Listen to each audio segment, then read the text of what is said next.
नमस्कार, स्वागत है आपका सरल भारत न्यूज में। मैं हूं आपके साथ नीलेश पटेल और आज के वीडियो में हम डिस्कस करने वाले हैं मैक्रो इकोनॉमिक इंडिकेटर इन्फ्लेशन को डिस्कस करने वाले हैं। और आज के वीडियो में हम जानेंगे कि मैक्रो इकोनॉमिक इंडिकेटर जो इन्फ्लेशन होता है उसमें इन्फ्लेशन क्या होती है, कितने प्रकार की होती है, और साथ ही हम जानेंगे कि इन्फ्लेशन का हमारे इन्वेस्टमेंट पर क्या इफेक्ट पड़ते हैं और इन्फ्लेशन को कैसे कंट्रोल किया जाता है और कौन कंट्रोल करता है। तो चलिए शुरू करते हैं और जानते हैं कि इन्फ्लेशन क्या होती है। इन्फ्लेशन को यदि मैं सिंपल भाषा में आपके लिए समझाऊं तो इन्फ्लेशन का मतलब होता है महंगाई। समय के साथ किसी प्रोडक्ट के मूल्य में वृद्धि को हम क्या बोलते हैं? इन्फ्लेशन बोलते हैं। अब हम जानते हैं कि इन्फ्लेशन के वो टाइप जो हमारे इन्वेस्टमेंट को प्रभावित करते हैं। तो उसमें हम आज डिस्कस करने वाले हैं demand pull inflation. Demand pull inflation का मतलब बेसिकली होता है कि जैसे किसी चीज़ का यदि प्राइस बढ़ जाता है, वो प्राइस कैसे बढ़ता है? यदि उस प्रोडक्ट की डिमांड बढ़ जाती है मार्केट में तो ऑटोमेटिकली उसके प्राइस का क्या हो जाएंगे? हाई हो जाएंगे। तो उसे हम बोलते हैं क्या? Demand pull inflation. यदि डिमांड बढ़ती है तो उसका प्राइस भी इंक्रीज हो जाता है, जिससे इन्फ्लेशन बढ़ जाती है।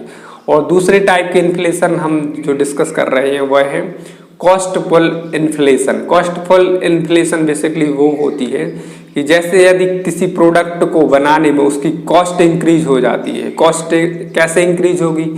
यदि मान लीजिए रॉ मटेरियल के प्राइस इंक्रीज हो गए, कमोडिटी के प्राइस इंक्रीज हो गए, या क्रूड ऑयल के प्राइस इंक्रीज हो गए। क्रूड ऑयल अगर प्राइस इंक्रीज होते हैं तो उसके कॉस्ट भी इंक्रीज होगा। और इससे होगा क्या? उस प्रोडक्ट जो फाइनल प्रोडक्ट बन के निकल के आएगा उसके प्राइस भी इंक्रीज हो जाएंगे। तो इससे होगा क्या? कॉस्ट पुल इन्फ्लेशन हो जाएगी, यानी क्या हो जाएगा? फाइनली इन्फ्लेशन बढ़ जाएगी। अब हम डिस्कस करने वाले हैं कि इन्फ्लेशन के क्या इम्पैक्ट पड़ते हैं हमारे इन्वेस्टमेंट पर। मान के चलिए यदि इन्फ्लेशन अभी 8% है, चल रही है, और आपका जो इन्वेस्टमेंट है, जो आपने इन्वेस्ट किए हुए हैं पैसे, वो आपका 7% से ग्रो हो रहा है। तो फाइनली आपका कितना अमाउंट ग्रो हो रहा है? इन्फ्लेशन यदि 8% है और आपकी अर्निंग 7% हो रही है तो इसमें आपका जो नेट अर्निंग होगी वह कितनी हो रही? -1%। मतलब कि जो आपकी परचेसिंग पावर है वह भी घट रही है। वह कैसे घट रही है? क्योंकि इन्फ्लेशन 8% है और आपकी अर्निंग से 7% हो रहे हैं आपके अमाउंट पर। तो इससे आपकी परचेसिंग पावर कितनी? 1% घट रही है एनुअली। अब इसे मैं आपको वेरी सिंपल लैंग्वेज में आपको समझाता हूँ। मान लीजिए यदि कोई समोसा भी 100 रुपये का चल रहा है और इन्फ्लेशन कितनी? 8% है, तो अगले साल वो समोसा कितने का हो गया? 8 रुपये का। और आपका जो इन्वेस्टमेंट है वह है 100 रुपये से कितने? 7% से अगर ग्रो कर रहा तो एक साल में आपका पैसा कितना हो गया? 107 रुपये हो गया। और जो समोसा है वो कितने का हो गया? 108 रुपये का। तो यदि आपका पैसा 107 रुपये हुआ तो आप उस समोसे को फिर परचेस नहीं कर पाएंगे। क्यों नहीं कर पाएंगे? क्योंकि आपके पास 107 रुपये हैं और उसको खरीदने के लिए 108 रुपये की ज़रूरत है। जो इन्फ्लेशन है वो आपके इन्वेस्टमेंट पर कैसे इफेक्ट डालती है? तो एक तो मैंने आपको बताया कि इन्फ्लेशन से आपका परचेसिंग पावर घट जाता है। यदि आपकी इन्वेस्टमेंट से इतना अमाउंट ग्रो नहीं हो रहा कि इन्फ्लेशन को वो बीट कर पाए, यानी इन्फ्लेशन से ज़्यादा आपका मनी यदि ग्रो नहीं हो रहा तो आपका परचेसिंग पावर घट रहा है। और दूसरा इम्पैक्ट जो इन्फ्लेशन का होता है वो होता है इंटरेस्ट रेट हाई हो जाते हैं। हाई क्यों होते हैं?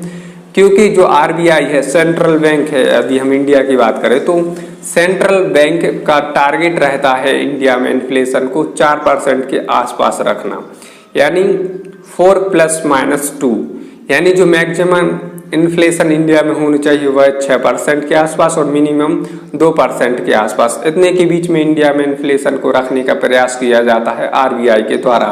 और वो है अपनी मॉनेटरी पॉलिसी लाती है RBI, उसके थ्रू कंट्रोल करती है इस इन्फ्लेशन को। तो मैंने आपको बताया कि इन्फ्लेशन इंडिया में टारगेट होता है 4% के आसपास रखने का। अब मैं आपको बताने वाला हूँ कि जो इंटरेस्ट रेट है यदि वो हाई हो जाती है तो उससे क्या होता है इन्फ्लेशन पर इम्पैक्ट। यदि इंटरेस्ट रेट हाई हो जाती है वह क्यों की जाती है, क्योंकि इन्फ्लेशन को कंट्रोल करने के लिए सेंट्रल बैंक क्या करता है, इंटरेस्ट रेट हाई कर देता है। उससे क्या होता है कि जो मनी की सप्लाई है वह कट हो जाती है। वह कैसे कट हो जाती है, यदि इंटरेस्ट रेट हाई है तो आप ज़्यादा ब्याज में पैसे क्यों बोरो करेंगे। यदि आप पैसे बोरो नहीं करेंगे तो इन्फ्लेशन कम हो जाएगी। वो कैसे कम हो जाएगी, क्योंकि यदि मार्केट में मनी की सप्लाई कम हो रही है तो इन्फ्लेशन ऑटोमेटिकली कम हो जाती है।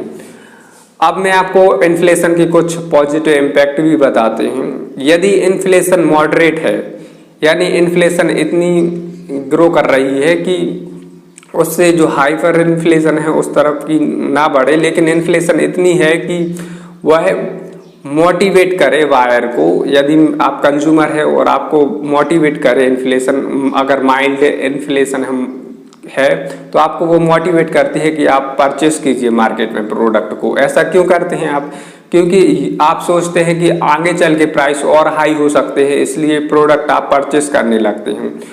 और इन्फ्लेशन अगर मॉडरेट है तो इसका एक और इम्पैक्ट होता है, जो पॉजिटिव इम्पैक्ट होता है वह होता है इन्फ्लेशन को रिस्क को रिड्यूस करती है। और इससे होता क्या है, अल्टीमेटली इकोनॉमिक ग्रोथ को बढ़ावा मिलता है, एम्प्लॉयमेंट बढ़ता है। यदि इन्फ्लेशन इंक्रीज होती है तो एम्प्लॉयमेंट बढ़ता है, प्रोडक्शन बढ़ता है, इकोनॉमिक ग्रोथ होती है। अब मैं आपको बताने वाला हूँ कि जो इन्फ्लेशन है, यदि इन्फ्लेशन कम हो जाए, बहुत ज़्यादा कम हो जाए, अगर मैंने आपको बताया जैसे कि इंडिया में मिनिमम इन्फ्लेशन 2% से कम नहीं होनी चाहिए, यदि 2% से भी कम हो जाए अगर इंडिया में, यदि प्राइस कम हो जाते हैं, इन्फ्लेशन कम हो जाते हैं, तो कंज्यूमर सोचता है कि धीरे धीरे और प्राइस कम होंगे। तो उससे होता क्या है कि वो अपने जो परचेस करना होता है उसे मार्केट से प्रोडक्ट, उसको वो परचेस करना कम कर देता है, क्योंकि वो सोचता है कि धीरे धीरे और प्राइस कम हो गई। और इससे अल्टीमेटली होता क्या है कि डिमांड घट जाती है। यदि डिमांड घटती है किसी प्रोडक्ट की मार्केट में तो कंपनियां, बिजनेसमैन क्या करते हैं, उसकी इन्वेंट्री या प्रोडक्शन भी कट कर देते हैं। यदि प्रोडक्शन कम होता है तो इससे अनएम्प्लॉयमेंट को बढ़ावा मिलता है। और इससे अल्टीमेटली होता क्या है कि जो स्पेंडिंग है, कंज्यूमर स्पेंडिंग करना बंद कर देते हैं और एक ऐसा साइकिल बन जाता है जिसमें आगे ग्रोथ ही नहीं होती, इकोनॉमिक ग्रोथ रुक जाती है कंट्री की। तो ये तो बताई मैंने आपको नेगेटिव इम्पैक्ट डिफ्लेशन की। अब मैं आपको बताने वाला हूं कि इसको कंट्रोल करना भी मैंने आपको बता दिया कि इसको कंट्रोल कैसे किया जाता है। इंडिया में आरबीआई कंट्रोल करती है इन्फ्लेशन को और गवर्नमेंट करती है अपनी फिस्कल पॉलिसी से इन्फ्लेशन को कंट्रोल।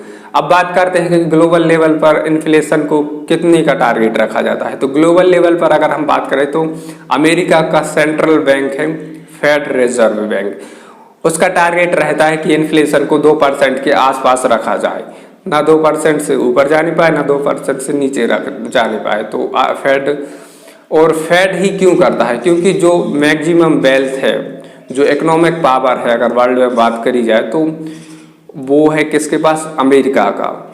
क्योंकि अमेरिका के जो मैक्सिमम फॉरेन FIIs होते हैं वो इस मैक्रो इकोनॉमिक इंडिकेटर को देखते हैं कि ग्लोबल लेवल पर यानी फेड का कितना अभी चल रहा है इंटरेस्ट रेट। तो आज की वीडियो में मैंने आपको बताया कि इन्फ्लेशन के क्या होती है, इन्फ्लेशन के क्या इम्पैक्ट पड़ते हैं, और साथ ही मैंने आपको बताया कि इन्फ्लेशन को कैसे कंट्रोल किया जाता है। इसी तरह के और फाइनेंशियल लिटरेसी से संबंधित वीडियो देखने के लिए बने रहिए सरल भारत न्यूज़ के साथ। दीजिए नीलेश पटेल को इजाज़त। नमस्कार।